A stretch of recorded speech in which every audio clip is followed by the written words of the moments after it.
Hello student, star classes में आप सभी का स्वागत है। आज हम लोग क्वेश्चन नंबर 8, 9 और 10 को कंप्लीट करेंगे।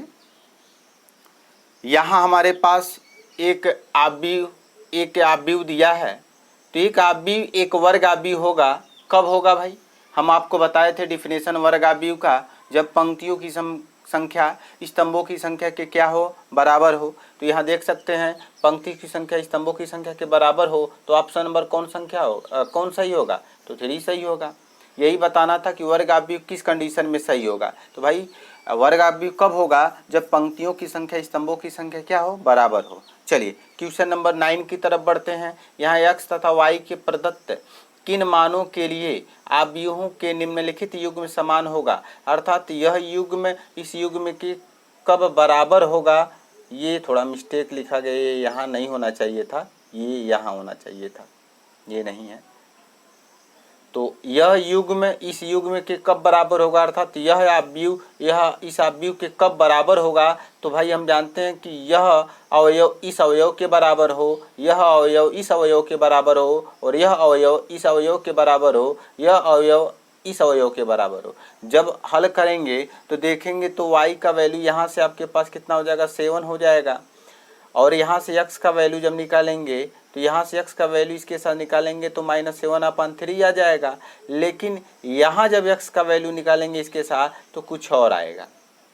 तो x का दोनों मान भिन्न भिन्न हैं, और जबकि y का मान निकालेंगे तो इसके साथ निकालेंगे तब भी 7 आएगा, और इसके साथ निकालेंगे तब भी 7 आएगा। यानी y का मान तो ठीक है, यानी y का मान ठीक है बराबर होने के लिए, लेकिन x का मान 2 आ रहा है, वो भी भिन्न भिन्न आ रहा है। इस वजह से यह युग्म क्या होगा, समान कभी नहीं हो सकता, अर्थात यह ज्ञात करना संभव नहीं है।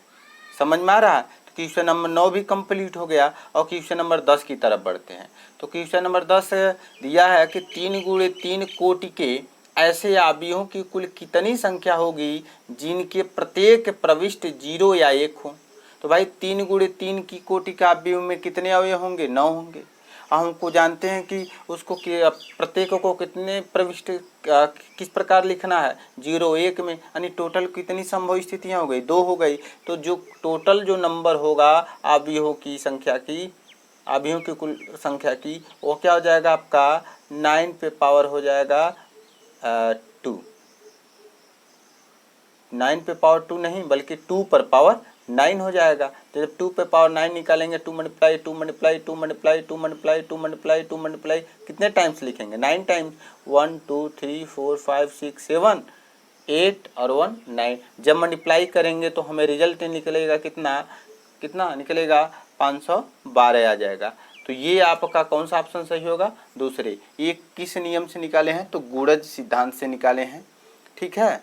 तो आप 3 × 3 के कोटि के ऐसे आव्यूहों की कुल कितनी संख्या होगी जिनके प्रत्येक प्रविष्ट 0 या 1 हो। तो भाई 3 × 3 के कोटि में टोटल कितने अवयव होंगे? 9 होंगे। हम जानते हैं कि प्रत्येक को 0 या 1 के रूप में लिखना है, अर्थात टोटल संभव स्थितियाँ 2 हो गई। तो हमें कुल आव्यूहों की जब संख्या निकालेंगे तो कितना हो जाएगा, 2 पर पावर कितना हो जाएगा, 9 हो जाएगा।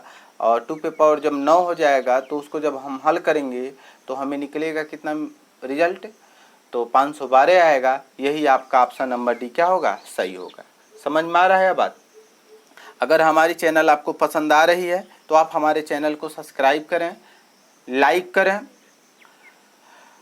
बेल आइकन घंटी को प्रेस करें, ताकि जब भी हम वीडियो बनाएं तो उसकी नोटिफिकेशन आपको सबसे पहले मिले। तब तक के लिए जय हिंद, जय भारत। और हम अगले एक्सरसाइज को 3.2 को बहुत ही जल्दी शुरू करेंगे।